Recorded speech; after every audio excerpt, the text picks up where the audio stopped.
এরপরে দেখা সাক্ষাৎ হয় এপ্রিলের দিকে, 2020 সালের এপ্রিলের দিকে দেখা সাক্ষাৎ হয়। এরপরে আস্তে আস্তে স্বামীর বাড়িতে স্ত্রীর স্বীকৃতি পেতে অবস্থান নিয়েছেন শান্তা ইসলাম রাইসা নামের এক নারী। হয় 2020 সালে ফেসবুকের মাধ্যমে।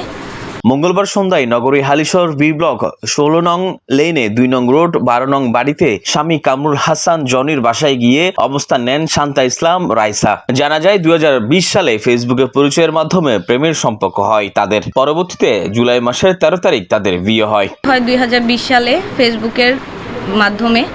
তো পরিচয় হওয়ার পরে করোনা তখন ছিল, এমনি ফোনে কথা টথা হইতো। তারপর ও আমার সাথে ঢাকা আসে দেখা করতে। এরপরে দেখা সাক্ষাৎ হয় এপ্রিলের দিকে, 2020 সালের এপ্রিলের দিকে দেখা সাক্ষাৎ হয়। এরপরে আস্তে আস্তে করে একটা সম্পর্ক, মানে ফোনে মানে একটা রিলেশন প্রেম সম্পর্ক আর কি, এরকম একটা সম্পর্ক মানে তৈরি হয়। হওয়ার পরে হঠাৎ করেই আমার বাসা থেকে একটা বিয়ের প্রেশার দেওয়ার পরে ওকে আমি জানাই যে এরকম এরকম আমার বিয়ে করে ফেলতে হবে, বাসা থেকে প্রেশার দিচ্ছি। তো তখন ওকে আমি জানাই যে যদি বাসায় বলি যে বিয়ে না করি নাই তাহলে কিন্তু আমি এভাবে রিলেশনটা কন্টিনিউ করতে পারবো না। তো তখন ও আমাকে বলে আচ্ছা ঠিক আছে তাহলে বাসায় জানাই দাও তুমি বিয়ে করে ফেলছো, কিন্তু আমার সময় লাগবে, আব্বু দুবাই থেকে আসবে আর আমারও একটু স্টাবলিশড হইতে হবে। স্টাবলিশ না হওয়া পর্যন্ত আমি এই রিলেশনটা কন্টিনিউ করতে পারবো না। মানে 2021 সালে আমাদের হচ্ছে ইন্ডিয়া যাওয়ার জন্য একটা প্রসেস থাকে, আমার একটু ডক্টর দেখাইতে দরকার ছিল। তো তখন ডক্টরের জন্য আমার ইন্ডিয়া যেতে হয়। তখন ওর আর আমার একটা এফিডেভিট প্রেপার করা হয়, মানে ওই ভিসা অফিস থেকে ওরা কি যেন একটা হাজব্যান্ড ওয়াইফের একটা পেপার করে জমা দিয়ে আমাদের হাজব্যান্ড ওয়াইফ আমরা ও আমার অ্যাটেন্ডেন্স হয়ে আমরা দিল্লি ফটিক্সে ডক্টর দেখাই, গাইনি ডক্টরটাই দেখাই। তো ডক্টর দেখায় আসি, এরপর থেকেই ডক্টর দেখায় আসি। আসার পরে হচ্ছে মানে এমনিও রেগুলার চেক আপ। তো ডক্টর দেখায় আসার পরে তারপর ফেলছি, তখনই হঠাৎ করে আমার আব্বু মারা যায়, স্ট্রোক করে মারা যায় রমজানে 2021 এপ্রিলের 17 তারিখ। তখন আমি দিল্লি থেকে আসি, ওই দিনই যায়, যেদিন আব্বু মারা যায় ওই দিনই আমার সাথে হসপিটালে যায় আসগর আলীতে। তখনই আমার ফ্যামিলি সবাই ওকে দেখে ফার্স্ট। দেখার পরে ওই মধ্যেই ও ফ্যামিলি সবার সাথে ইনভলভ হয়ে যায়, হাজব্যান্ড হিসাবে সবার সামনে পরিচিতি ওই রকমভাবেই হয়ে যায়। তারিখ 8 থেকে আমার ফেয়ার গেল, ফেয়ার শেষ করে চিটাগং থেকে আমি ঢাকা গেলাম। এরপরেই একদিন 8 তারিখের দিকে ও আমাকে হঠাৎ করেই হচ্ছে মানে আমার কিছু পিবিএস ঘটনা নিয়ে কথা বলতেছে, মানে ফোনের চ্যাটিং, আমার পাসওয়ার্ড তো ওর কাছে অনেক আগেই ছিল, ওই চ্যাটিং নিয়েই সে আমাকে বলতেছে আমার সম্পর্ক এভাবে রাখা পসিবল না।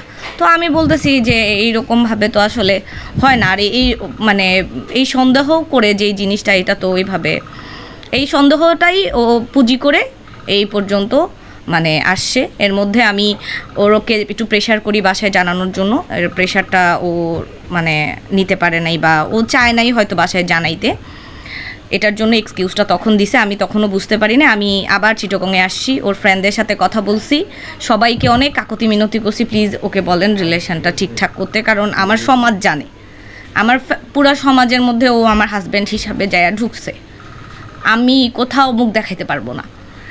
তো ও হচ্ছে বলে যে না হোক, আমার পক্ষে সম্ভব না, আমার মা বাপ মেনে নিবে না ওকে। এই সময় ঘটনার সুষ্ঠু সমাধানের দাবিতে ওই নারীর সাথে যোগ দেন মানবাধিকার কর্মীরাও। স্ত্রীর স্বীকৃতি পেতে সর্বোচ্চ সহযোগিতা আশ্বাস দেন মানবাধিকার কর্মীরা। এই বিষয়ে তার স্বামী কামরুল হাসান জনির সাথে মুঠোফোনে যোগাযোগ করা হলে তিনি বিয়ের বিষয়টি স্বীকার করে নিয়ে স্ত্রীর সাথে অন্যজনের পরকীয়া সম্পর্ক আছে দাবি করে তাদের মধ্যে ডিভোর্স হয়েছে বলে দাবি করেন তিনি। তার সাথে আমার সাথে একটা বিয়ে হয়েছে, ঠিক আছে। বিয়ে হওয়ার পরে সে তার সাথে সন্দেহজনকভাবে আরো অনেকগুলো রিলেশনের সম্পর্ক প্রমাণ পাওয়াতে বিভিন্ন চ্যাটের স্ক্রিনশট এগুলো দেখার কারণে আমার সাথে তার সাথে যখন বনিবনা হচ্ছে না, তখন আমি তাকে ডিভোর্স দেওয়ার একটা সিদ্ধান্ত নিই। ও আমার সাথে একটা বসি মিটিং মানে একটা কি বলে যে বসি একটা করছে, সেখানের মধ্যে ও নিজের দোষ স্বীকার করে নিচে যে হ্যাঁ ওর এটা ভুল হয়ে গেছে, ওকে মাফ করছে। কিন্তু আমার কথা হচ্ছে যে ভুল হয়ে গেছে ঠিক আছে, কিন্তু জিনিসটা আমি আর মানে যেহেতু আমার মনে এটা নিয়ে একটা দিচ্ছি, সেটা আমি আর প্রকাশ সংসারটা করা পসিবল না।